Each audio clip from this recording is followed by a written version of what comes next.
जय शिव शंकर। आप सभी को मार्गशीर्ष मास अमावस्या की ढेरों शुभकामनाएं। आज के इस वीडियो में हम बात करेंगे कि अमावस्या कब है और स्पेशली आपको बताएंगे कि अमावस्या के दिन आपको क्या नहीं करना चाहिए, कौन से वो नियम हैं जिनका पालन आपको अमावस्या के दिन अवश्य ही करना ही चाहिए। यदि आप उनका पालन नहीं करते हैं तो आपको कठिनाइयों का और परेशानियों का सामना करना पड़ता है। इसीलिए इन नियमों का पालन आपको अवश्य करना चाहिए। जीवन में भगवान ने हमें सद्मार्ग दिखाने के लिए अनेक व्रत तिथि त्योहार बताए हैं। इसके लिए आवश्यक है कि हम उस दिन के नियमों को अवश्य पालन करें ताकि उसका पूर्ण लाभ हमें मिल सके। अमावस्या को हम पितरों के निमित्त तर्पण तो करते हैं, दान तो करते हैं, परंतु पूरे दिन जो हमें नियम निभाने चाहिए हम उन नियमों को नहीं निभा पाते हैं। और इस कारण क्या होता है कि हमें वह शुभ फल प्राप्त नहीं होता है और हम फिर भगवान से शिकायत करने लग जाते हैं कि प्रभु हम तो प्रतिदिन प्रत्येक अमावस्या पर तर्पण करते हैं, दान करते हैं, पुण्य करते हैं, व्रत करते हैं, फिर किन कारणों से हमें यह दुख प्राप्त हो रहे हैं। तो उसके लिए आवश्यक है कुछ नियमों का पालन। नियमों का पालन अगर हम करेंगे तो अवश्य ही ईश्वर कृपा से हमारी सभी परेशानियां दूर होंगी, पितृ भी प्रसन्न होंगे और जो हम सोच के काम कर रहे हैं उसका वही परिणाम भी प्राप्त होगा। यही उद्देश्य है हमारे आज के इस वीडियो का, जिसमें हम बताएंगे अमावस्या कब है, इसके साथ ही क्या नियम है जिनका पालन हमें करना चाहिए। किन गलतियों को माताएं बहनें जो इस दिन गलतियां कर बैठती हैं, उन सभी सवालों के जवाब भी आपको इस वीडियो के माध्यम से प्रदान करने का हमारा प्रयास रहेगा। आपसे निवेदन है कि कृपया कमेंट बॉक्स में अवश्य लिखें जय शिव शंकर। भगवान शंकर की कृपा प्राप्त होगी और उनके आशीर्वाद से आपके सभी काम बनने लगेंगे। आइए बात करते हैं मार्गशीर्ष अमावस्या की। मार्गशीर्ष मास की जो अमावस्या है इसे दर्श अमावस्या भी कहा जाता है। इस अमावस्या के दिन विशेष रूप से गंगा स्नान का बहुत अधिक फल है। गंगा स्नान अगर आप ना कर पाए तो आप घर पर भी गंगा स्नान का पर्व ले सकते हैं। वो किस प्रकार से कि सुबह उठने के बाद जब आप स्नान आदि करें तो जो नहाने का पानी है ना, उसमें थोड़ा सा गंगा जल मिला लीजिए और जब आप स्नान करें अर्थात जब आप शरीर पे पानी डालें तो हर हर गंगे इस प्रकार से कम 11 बार बोलिए।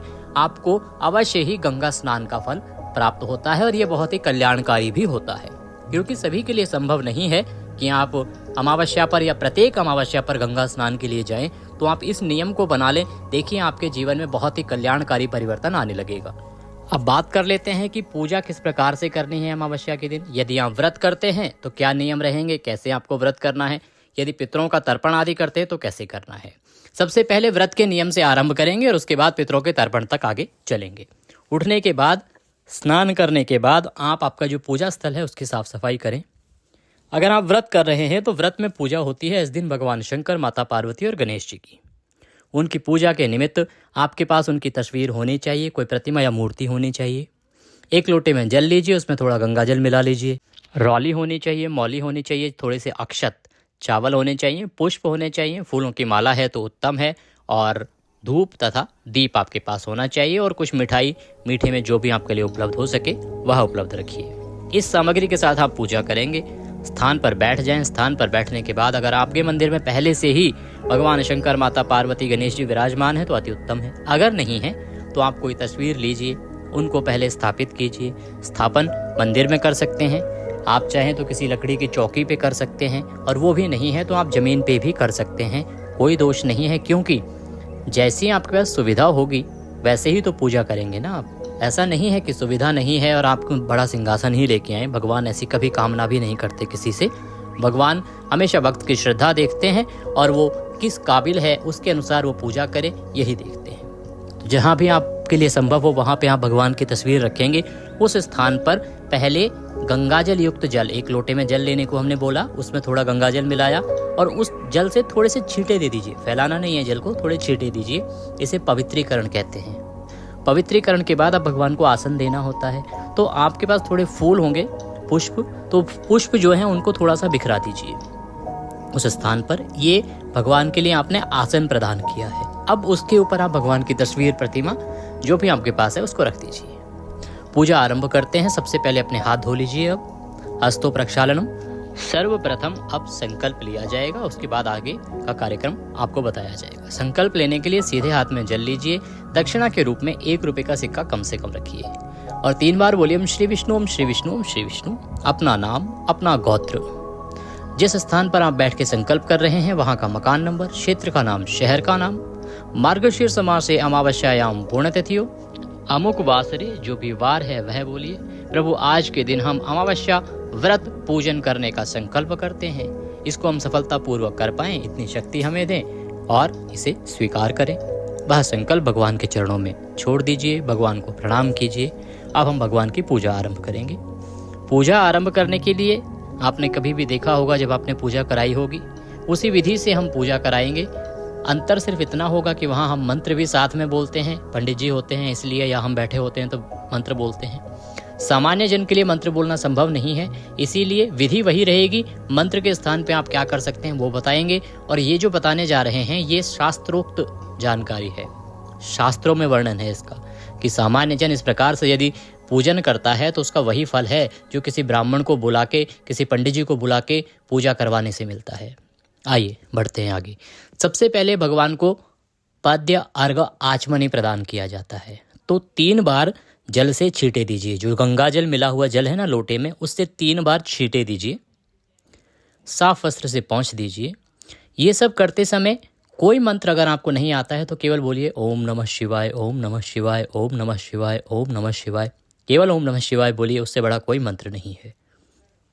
जल के छींटे देने के बाद भगवान को तिलक लगाइए, अक्षत लगाइए, पुष्पम अर्पयामि, पुष्प अर्पित कीजिए, माल्यार्पण कीजिए। आपके पास कोई फूलों की माला है तो भगवान को चढ़ाइए।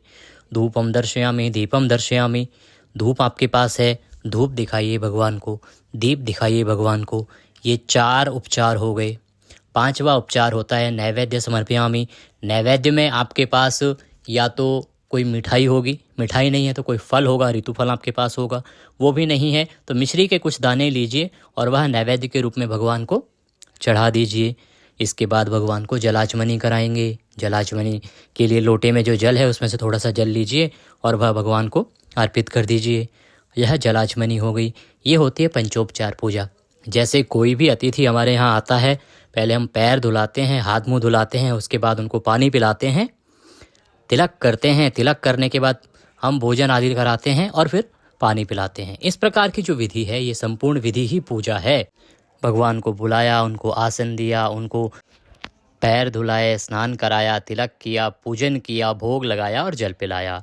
अब आपको कथा सुननी होती है। जो व्रती हैं या जो व्रती नहीं भी हैं उनको भी अमावस्या की कथा अवश्य ही सुननी चाहिए। बहुत ही पुण्यदायी कथा होती है।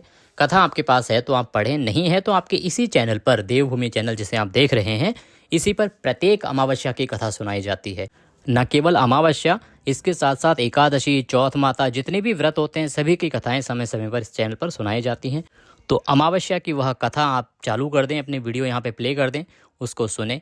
सुनने के बाद आप भगवान की आरती करेंगे। आरती करने के बाद आपकी पूजा यहाँ पूर्ण होती है। सायंकाल को आप अपना व्रत खोलेंगे विधि विधान से। अब बात कर लेते हैं तर्पण की। जो लोग पितरों के निमित्त तर्पण करते हैं, पितरों का दान करते हैं, वो कैसे करेंगे। स्नान आदि करने के बाद, मंदिर की पूजा पाठ करने के बाद अब पितरों का तर्पण किया जाएगा। संभव है तो किसी ब्राह्मण को भोजन के लिए बुलाइए, उनको भोजन कराइए, दान दक्षिणा आदि देके विदा कीजिए और तर्पण वो करा ही देंगे। अगर आप ब्राह्मण को नहीं बुलाने वाले हैं या नहीं बुला सकते हैं किसी भी कारण से, तो भी उसका दूसरा विधान ये है कि तर्पण आप स्वयं कर सकते हैं। विधि आपको बता देते हैं। इसके लिए आपको चाहिए थोड़ा सा कच्चा दूध, थोड़ा सा जल, 2 पात्र ले लीजिए। 1 लोटे में वह जल और जो दूध है उसको मिला लीजिए। थोड़े से काले तिल ले लीजिए और एक होनी चाहिए कुशा, जिससे कि तर्पण कराया जाता है। कुशा को अपने सीधे हाथ के अंगूठे के यहाँ से दबाइए।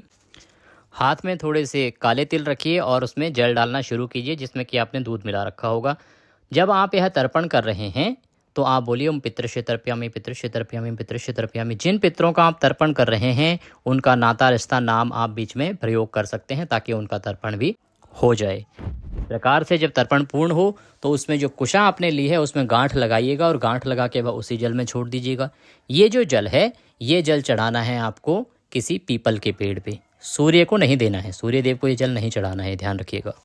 यदि पूजा पाठ का बचा हुआ जल होता है तो उसको आप सूर्य देव को चढ़ा सकते हैं, परंतु ये पितृतर्पण का जो जल है ये पीपल पे जाएगा। ये हो गया आपका तर्पण। अब इसके बाद आपको दान अवश्य करना चाहिए। दान के रूप में किसी ब्राह्मण को आप भोजन कराएं, भोजन नहीं करा रहे हैं तो दूध का पैकेट ले लीजिए, उसके साथ दक्षिणा रख के दे दीजिए, या बिस्किट, फल आदि कुछ भी ले सकते हैं, उसमें दक्षिणा रख के किसी योग्य ब्राह्मण को दान दीजिए। पितरों का दान योग्य ब्राह्मण को ही दिया जाना चाहिए, तभी आपको पुण्यफल मिलता है और पितरों के निमित्त वह लगता है। लेकिन जब दान करें ना आप, तो उसका भी संकल्प अवश्य करें, ताकि वह पुण्यफल आपके पितरों को मिले, उसकी तृप्ति आपके पितरों को मिले। तो उस संकल्प को आप अवश्य ही करवाएं जब किसी ब्राह्मण को दें। तो संकल्प की विधि यही रहेगी। अंत में जहां आपने बोला है ना कि आप व्रत और पूजन करने का संकल्प करते हैं, उस स्थान पर आप बोलेंगे कि अमुक पितर के लिए अमुक वस्तुएं दान करने का संकल्प करते हैं। ये दान आपको करना चाहिए। आप बात करेंगे कुछ नियमों की, जो नियम आपको अवश्य ही मानने ही चाहिए। विशेष रूप से महिलाओं से संबंधित वो नियम है, उनका भी उनको पालन करना चाहिए। दान की बात की जाए तो इस दिन आपको लंगर लगवाना चाहिए, पानी का इंतज़ाम करना चाहिए। सर्दियां आ गई हैं, गर्म कंबल आदि अगर किसी के लिए बांट सकते हो तो बहुत उत्तम रहेगा। इसके साथ ही यदि आप ब्राह्मण को जूते आदि दान करते हैं तो उसका भी बहुत अधिक फल बताया गया है। अमावस्या के दिन दान पुण्य आपको करना चाहिए। भोजन वस्त्र आदि दान देना बहुत ही पुण्यदायी बताया गया है। जो व्रत कर रहे हैं उन व्रती जनों को जब पारण करेंगे आप, तो ओम नमः शिवाय ये 11 बार मंत्र जप करना चाहिए। उसके बाद व्रत का पारण करना चाहिए। बात करते हैं कि महिलाओं को क्या नहीं करना है। सबसे पहली बात तो इस दिन महिलाओं को बाल नहीं धोने चाहिए। बहुत बार ये गलती होती है। बहुत से हमारे बंधु और बहुत सी हमारी माताएं बहनें हमसे सवाल करती हैं, हमारे यहाँ आते भी हैं, पूछते भी हैं, फ़ोन पे भी पूछते हैं कि क्या किया जाए ऐसे में। देखिए, बाल तो नहीं धोने चाहिए जिस दिन आप के यहाँ पे पितृ पूजा हो रही है। नियम ये भी कहता है कि जब तक आपके घर में पितृ पूजा ना हो जाए ना, तब तक आपके घर में कपड़े नहीं धुलने चाहिए। यहाँ तक कि आपके सुबह के स्नान के जो कपड़े हैं वो भी वहीं रहने चाहिए जब तक कि पितरों की पूजा ना करते हैं। पितरों का तर्पण आदि करने के बाद, पितरों की पूजा करने के बाद ही आप यह सब कार्य करेंगे। इससे पहले आपको कपड़े आदि नहीं धोने चाहिए, नहीं तो बहुत ही अशुभकारी परिणाम इसमें देखने को मिलते हैं। जो माताएं बहनें तुलसी पर जल चढ़ाने का नियम रखती हैं, उनको अमावस्या के दिन तुलसी पर जल नहीं चढ़ाना चाहिए। अमावस्या के दिन तुलसी को नहीं छूना चाहिए। भोजन में विशेष सावधानी बरतनी चाहिए। सबसे पहले जब आप भोजन बना रही हैं ना, तो पितरों के लिए ही भोजन बनेगा। पहला तो ये होता है कि जब आप पितृ पूजा के लिए भोजन बना रहे हैं तो पहले पितरों की पूजा होगी, उसके बाद ही बाकी लोगों के लिए भोजन बनेगा। यदि आप कुछ कच्चा निकालने वाले हैं तो पहले पितरों का निकाल दीजिए, उसके बाद ही आपके घर में चूल्हा जलना चाहिए। चूल्हा जलेगा तो या तो पितरों के निमित्त जो भोजन बना रहे हैं, किसी ब्राह्मण को आपने बुलाना है निमंत्रण के लिए, तो उसके निमित्त भोजन बनाना है, उसके लिए जलेगा। यदि आप सूखा निकालने वाले हैं कि कुछ फल दे दें या बिस्किट दे दें, जो भी चीज़ें आप उसमें देने वाले हैं दान में, तो पहले उसको कीजिए। उसके बाद ही जो घर के वरिष्ठ जन हैं उनको कुछ ग्रहण करना चाहिए। माताओं बहनों को उससे पहले कुछ नहीं खाना चाहिए जब तक कि पितरों का तर्पण ना हो जाए, पितरों के निमित्त दान पुण्य का कार्य ना हो जाए। अगर कोई भी महिला इस प्रकार के इस नियम का उल्लंघन करती है तो उसके घर में घोर क्लेश होता है, उसके संबंध अपने पति के साथ भी खराब होते हैं, साथ ही उसकी सेहत में भी नुकसान हो सकता है और आर्थिक हानि तो हमेशा होती ही होती है। इसीलिए इन नियमों का आपको ध्यान रखना चाहिए। ऐसा देखा गया है कि किन्हीं कारणों से बहुत सी माताएं बहनें बहुत हल्के में इन बातों को ले जाती हैं कि कोई बात नहीं, पितरों का ही तो निकालना है, आराम से निकाल देंगे। पहले वो उठते हैं, कुछ खाते हैं, पीते हैं, चाय बनाते हैं और उसके बाद बाकी पितरों का कार्य करते हैं। इससे आपको पितृदोष लगता है। ऐसा आप ना करें, यह बहुत ही उत्तम रहेगा आपके लिए। इस दिन आपको लहसुन प्याज आदि नहीं खाना चाहिए, ये वर्जित माना गया है। और विशेष रूप से यदि आप ब्राह्मण को भोजन करा रहे हैं तो पहला जो आहार आपका जाएगा उसको तो बिल्कुल नहीं खाना चाहिए। यदि आपने व्रत किया है तो व्रत का जो पारण का भोजन कर रहे हैं उसमें भी लहसुन प्याज आदि आपको नहीं खाना चाहिए। महिलाओं को एक और ध्यान रखना चाहिए कि कब्रिस्तान या शमशान जैसी जगहें हैं, वहाँ पे आपको इस दिन नहीं जाना चाहिए। एक सबसे महत्वपूर्ण सवाल लेते हैं जो कि हमारे पास बहुत बार पूछा गया है कि क्या पति पत्नी संभोग कर सकते हैं, क्या उनके बीच संबंध बनाना उत्तम रहेगा या इसका क्या विधान है शास्त्रों के अंदर। देखिए, शास्त्रों में बहुत सी तिथियों को बोला गया है कि इन तिथियों पे आपको बचना ही चाहिए, अन्यथा उसका जो नुकसान है वो बहुत अधिक है। इसीलिए अमावस्या जो तिथि है, इस दिन पति पत्नी को ऐसे किसी कार्य में संलिप्त नहीं होना चाहिए। अगर ऐसा करते हैं तो उससे दोनों के बीच अनबन बढ़ती है, भविष्य में दोनों के रिश्तों में दरार आ सकती है, आपके कैरियर में आपकी संतान को लेकर परेशानी हो सकती है, आपके कैरियर को लेकर परेशानी हो सकती है, रिश्तों पर इसका प्रभाव पड़ सकता है।